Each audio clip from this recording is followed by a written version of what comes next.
Good morning mga mi.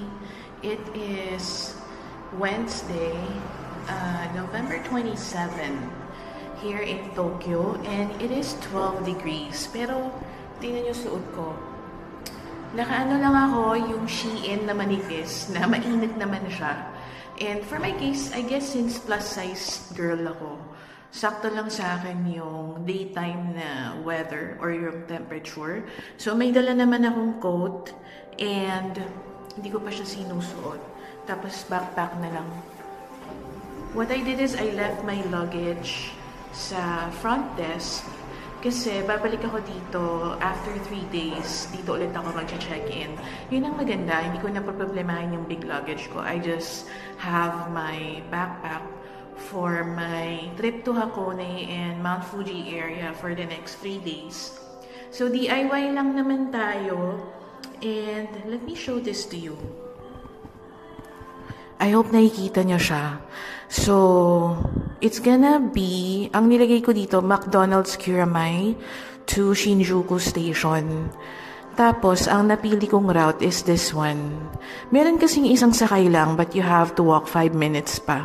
So, ang pinili ko na lang, yung diretsyo na sa train station. So, sasakay tayo ng A17, enter via A2.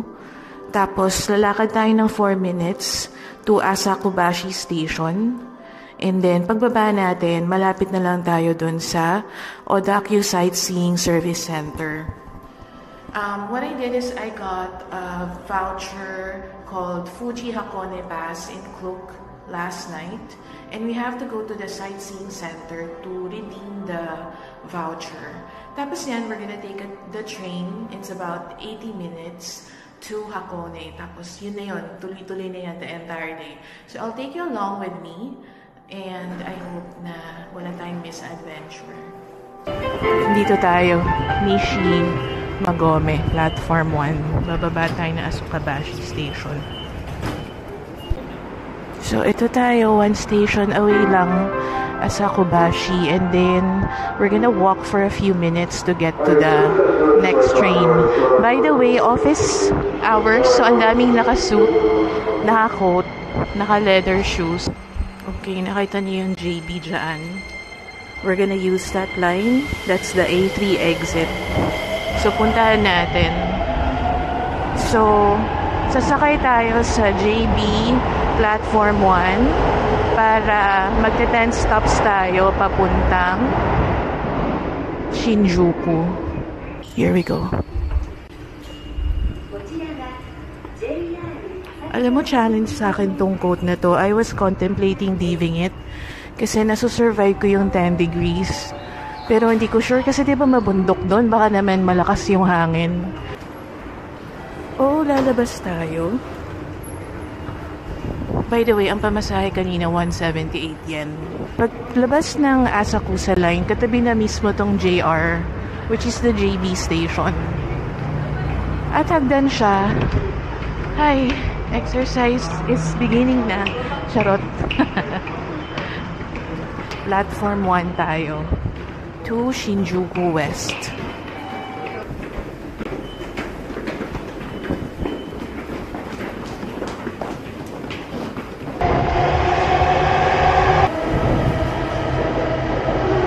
Alright, we are in Shinjuku and we need to look for the Central West exit. Tabi muna tayo.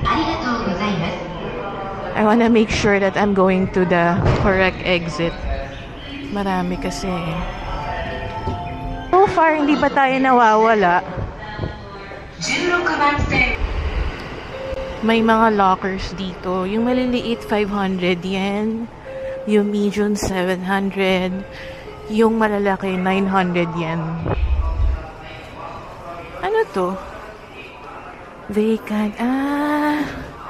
It's a quiet booth. Galing naman. Is this a Central West exit? Central West exit.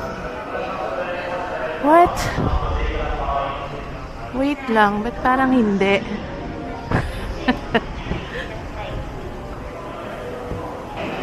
Naku, mali nga. Ewan ko bakit ako dito napadpad. West exit tayo eh.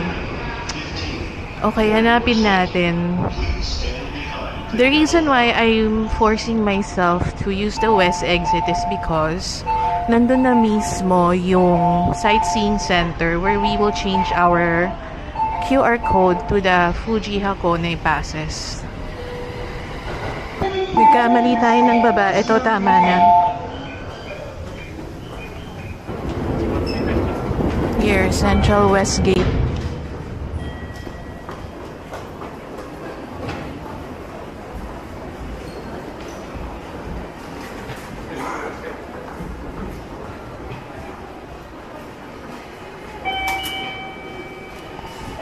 ₱178 yan.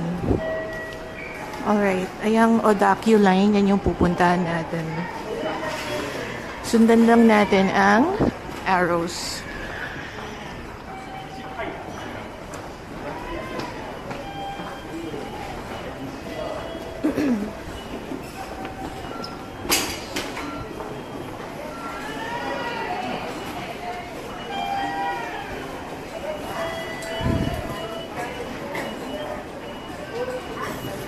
Oh, wait a minute. We don't need to go inside first. Ito na siya. Odakyu line tickets. So, let's go to the office. Ito. May bila ng food dito. Noted yan. Here you go. This is what you're looking for. Ay, nasa wrong way ako. Odakyu line sightseeing service center. So we're gonna stand in line and get our passes. Voucher exchange.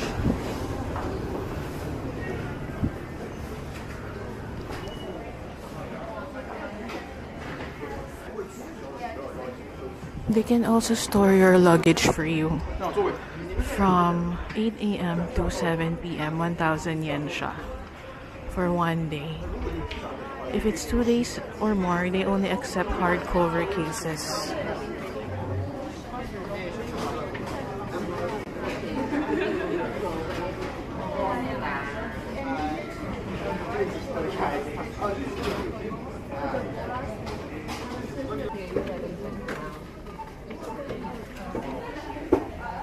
So, I used the Klook voucher to claim my free pass. Tapos, nagdagdag ako ng 1,200 yen. So, I can ride the romance car. Yung romance car kasi, diretso na siya sa Hakone Yumoto. Now, if you wanna use the free pass alone, you don't wanna add for the Rapid Express train, hanggang Odawara lang yun. I don't need to go to Odawara kasi wala naman akong gustong puntahan doon. We can probably have lunch here because we still have an hour before we take the romance car. Meron kasing 10 a.m. which is around 10 minutes for now, pero baka wala na raw upuan. So sabi ko, sige ganito na lang 11 para sure. So this is the Fuji Hakone Pass. Ayan siya. Tapos sabi niya, pag gagamitin ko raw to, papakita ko lang sa staff. And ang maganda rito, libre na yung tourist boat, yung cable car, yung ropeway sa Hakone. Tapos, free lahat ng allowed na bus and trains between Hakone and Fuji area, even Gotemba. Tapos, ito ang aking ticket sa romance car. So, car 4, seat 5D. Ayan. Ito, resibo lang yan. By the way, that's what I'm bringing. Backpack lang. They're selling mga snacks, drinks, mga onigiri. 200 yen. Dito sa other side, they also have these things. Mga mura lang. Ayan, oh. Natin yung English. Flavored ground meat, egg, and salmon flakes. Walang rice. Ah, ito. Rice, sausage, and merong 7-Eleven dito.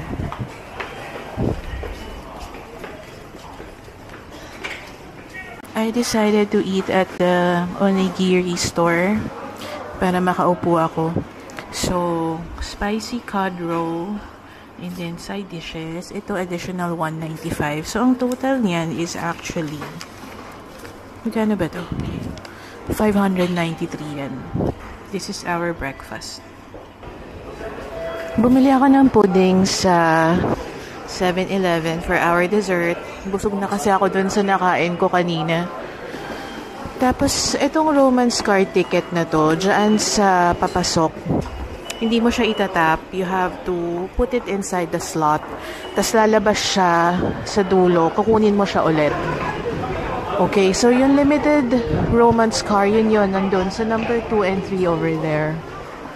Pero may nakita ako nagtitinda ulit ng food. Tingnan natin kung ano pa pwede natin kainin. Meron palang mga eki ben dito. Yung mga bento meals for trains. Ayun pala, ganun pala yun.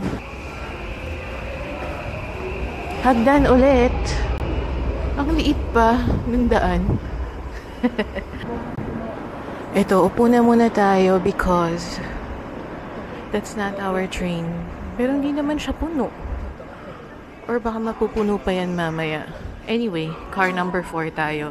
Seat 5D. It's only 10:40 at dumating na ang ating train.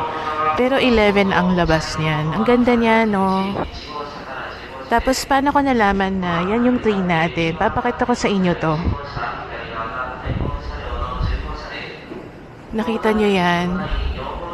Yung arrow doon, umiilaw or nagbi-blink. So, tayo yan.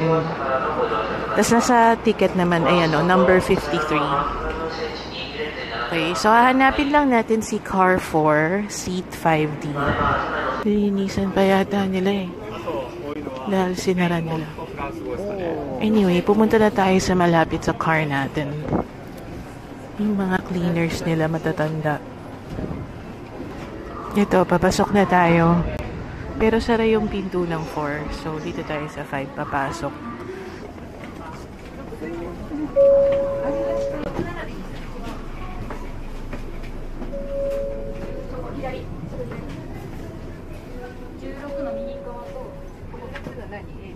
Ayan mga man, nilagay ko muna dyan yung gamit ko. This is our seat. Maluwag-luwag naman.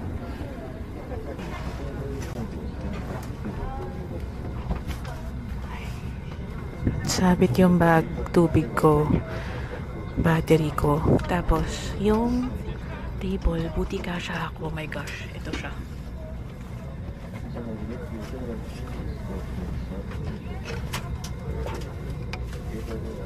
Hindi na magkakasya yung tiyan ko dito. My God.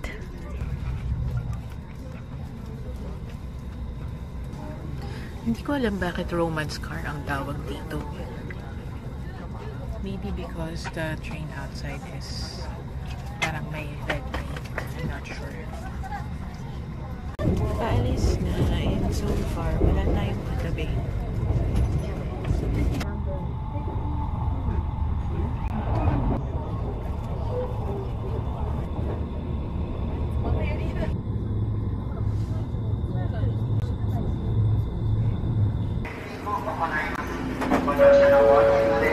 Okay, nasa Koneyumoto Station na tayo. We're so lucky na wala tayong katabi kanina. So, relax na relax ako. Uy! Hello, Black Itlog. Oh my gosh, how cute!